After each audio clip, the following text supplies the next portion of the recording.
Hi guys, it's Miss Kelsey here, and today I'm going to be reading a chapter of our book, Fenway and Hattie. This story is being read with permission by Penguin Random House. So I'm on chapter 5. When it's morning time outside, the doorbell sounds again. Intruders! Watch out! I bark, rushing over. A vicious dog is on patrol!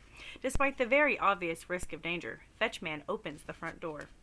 A lady human is standing on the porch. Next to her is a short human about the same size as Hattie. She is wearing a cap exactly like Fetchman's, only hers has a long wavy tail hanging out the back. Hello, the lady human sings. She's holding a basket that smells like warm muffins. With cinnamon. Wowee! I bark, running in circles. Muffins! Muffins! I love muffins! Muffin Lady laughs a friendly laugh and talks for a bit. Neighbor, I hear her say. Food Lady hurries over, full of happy chatter. I hear her say, neighbor, too. She welcomes them inside. I jump on their legs, sniffing furiously. The short human smells amazing, like bubblegum and Fetchman's leather glove and dogs. Golden Retriever and another breed I can't quite identify. Muffin Lady smells even more strongly of dogs. Familiar dogs. Food Lady is smiling at Muffin Lady like she's her best friend. Did I mention she's carrying a basket of muffins? And they smell so warm and cinnamony. I leap higher and higher, my paw batting at her knee. Muffin Lady startles, but sadly, not even one muffin spills out of the basket. Fenway, Fetchman scolds. He turns to Muffin Lady, shrugging sheepishly. Puppy, I hear him say. Muffin Lady laughs again and says, rambunctious. That must mean she likes me because she stoops down and scratches behind my ears. My humans are wincing in horror. What do they have against a dog making new friends? Food Lady snatches the basket and wraps it in her arms like she's trying to protect it. Fetchman rushes to the stairs and calls for Hattie. Why didn't I think of that? Hattie! Hattie! I race over. Great news! Muffins! Hattie arrives and steps into the lounging place. I trot along behind her, my tail swishing wildly. Fetchman puts his hand on her shoulder. Hattie, he announces. Muffin Lady grins and taps the cap of the other short human. Angel, she says. Angel glances at Hattie. She mutters something like a greeting. Then her gaze drops to her feet. Hattie edges closer, smiling and hopeful. But when Angel does not look up, Hattie smells disappointed. Next thing I know, Food Lady herds everyone down the perfect running surface and into the eating place, except me. I slump down on the carpet outside the doorway. The humans gather around the table. Pretty soon they're all chattering, having a good time, and munching on those muffins. The warm scent of cinnamon taunts my nostrils. My eyes spot lovely crumbles near Hattie's feet. My belly aches. I'm hungry too, you know, I whine, looking at them with sad eyes. I sure do love muffins. Muffin Lady and Angel glance over with puzzled faces, like they've never seen a starving dog before. Hattie grabs a muffin and starts to get up. Here it comes. I spring up in happy anticipation. I slurp my chops. But Muffin Lady holds out her arm, and Hattie sits back down. Training? Muffin Lady asks. Food Lady and Fetchman look embarrassed. Fetchman shrugs. Too busy, Food Lady says. What could it mean? It can't be good because Hattie has clearly given up on bringing me that muffin. Instead, she stares straight at me and leans out over her knees. Fenway, she calls in a sweet voice. Whoa, is she nuts? Does she actually think I'm going to run onto that wicked floor? I slink back down and lower my head, my gaze firmly on my short human. Muffin Lady pats Hattie's arm and nods in approval. Hattie holds out a chunk of muffin. Fenway, she calls, even sweeter this time. That muffin looks so yummy. I sink down deeper into the cushy carpeting, my tummy empty and rumbling. This is not how my Hattie behaves. She's supposed to bring it to me. It's all so horrible. Plus they're having fun without me. There must be something I can do. I get up and wander around, trying to think, and before I know it, I'm at the sliding door. Aha! Why didn't I think of it sooner? Hurry, hurry! I wail, jumping up and scratching the screen. Somebody let me out, right now! It works. Hattie and Angel appear at my side. They open the door and we all zoom through.